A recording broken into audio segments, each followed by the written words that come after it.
Olá pessoal, aqui é Leonardo Montes, dessa vez aqui da minha casa, trazendo mais uma reflexão, hoje dia 6 de novembro do ano de 2017, e o nosso tema hoje é o medo.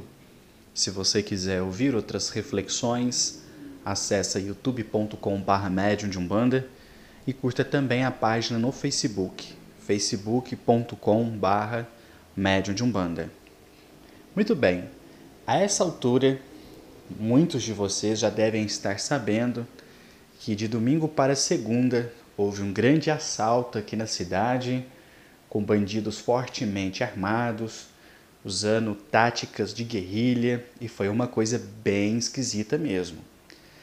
Eu, inclusive, acordei com o barulho da bomba explodindo, a bomba que derrubou uma parte do prédio, mesmo morando aí em torno de 3, 4 quilômetros do local, o barulho foi tão alto que eu acordei.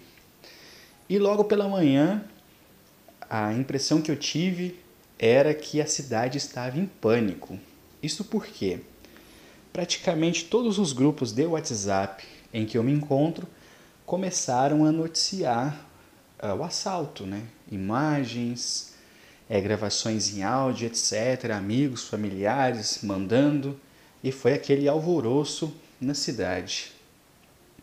E é claro que tem a sua razão de ser, uma vez que nós não estamos acostumados com esse tipo de coisa aqui. A gente vê isso na televisão em São Paulo, no Rio de Janeiro, mas dessa magnitude aqui no interior não é muito comum. Então isso de fato nos assusta muito. E a partir disso eu comecei a pensar que esse talvez seja um tema interessante para a gente tratar aqui, a questão justamente do medo. Bom, eu me recordei que lá no livro Nosso Lar há um detalhe interessante.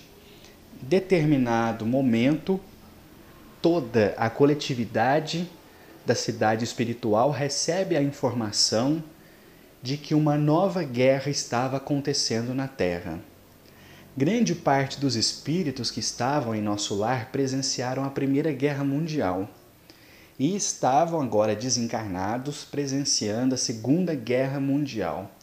E isso causou muita apreensão, um alvoroço danado na colônia, e foi preciso que o próprio governador viesse em pessoa para serenar ali os corações que estavam aflitos, principalmente pelos parentes que ainda estavam na terra. Bom, a colônia Nosso Lar então faz um destacamento de 30 mil espíritos para vir à Terra, especialmente auxiliar aqueles que estavam desencarnando no combate, e o próprio André Luiz se oferece como voluntário para partir nessa expedição. Contudo, ele recebe a informação de que ele não está pronto e que ele deveria se contentar com um curso contra o medo. E achei interessante isso, né? Porque lá é dito que existem oficinas, escolas, um verdadeiro curso especializado para que os espíritos aprendam a lidar com o medo. É interessante isso, né? A gente acha que só sente medo quem está na Terra. Não, quem desencarnou muitas vezes também sente, principalmente quando vê a família em apuros. Bom, existem vários experimentos psicológicos que mostram que o medo se comporta como uma espécie de doença. Quando nós deixamos o medo enraizar-se em nosso coração, ele paralisa a nossa vontade. E todos nós temos medo de alguma coisa. Pode ser um medo imaginário, pode ser um medo bastante real. Pode ser o medo de alguém, pode ser o medo de algo. Enfim, todos nós temos medo de alguma coisa.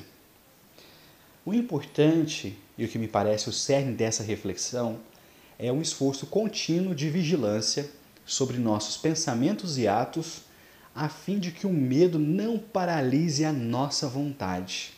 Porque eu acho que deve ser tremendamente triste para o espírito chegar do outro lado e ver que ele perdeu valiosas oportunidades simplesmente porque ele se deixou abater por medo.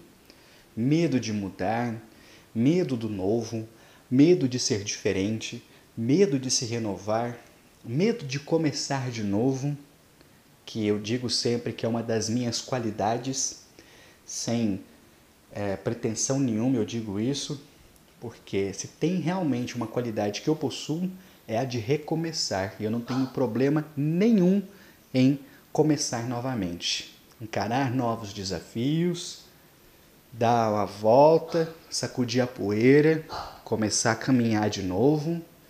Então isso para mim é uma arte, por assim dizer. E fico sempre muito apreensivo quando vejo, por exemplo, no campo mediúnico, diversos médiuns paralisados pelo medo. Medo de não dar conta, medo da responsabilidade, medo de não conseguir cumprir. E é medo em cima de medo, em cima de medo, e passa ano, passa ano, passa ano, ele não faz nada. Paralisado de medo. Então, que nós possamos refletir um pouco a este respeito e, principalmente, trazendo aqui uma curiosidade. Esse assalto que teve aqui na cidade aparentemente gerou uma atmosfera tão negativa que vários médiuns da nossa casa, inclusive eu, relataram dificuldade para dormir durante a noite, sensação de opressão, uma certa angústia. E curiosamente várias pessoas relataram isso, o que mostra que não foi apenas um evento humano, mas muito provavelmente esses indivíduos estavam sendo auxiliados por entidades perversas, cujos pensamentos negativos chegaram a tumultuar a nossa esfera, sendo captado por aquelas pessoas mais sensíveis. Agora imagine o que não pode fazer o medo em uma escala muito maior do que a nossa pequena cidade.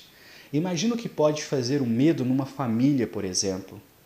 Como uma pessoa que se deixa aterrorizar por casos reais ou imaginários que se corrói de medo, contamina a sua atmosfera, podendo inclusive contaminar aqueles que são mais sensíveis e que de alguma forma ou de outra captarão as suas irradiações.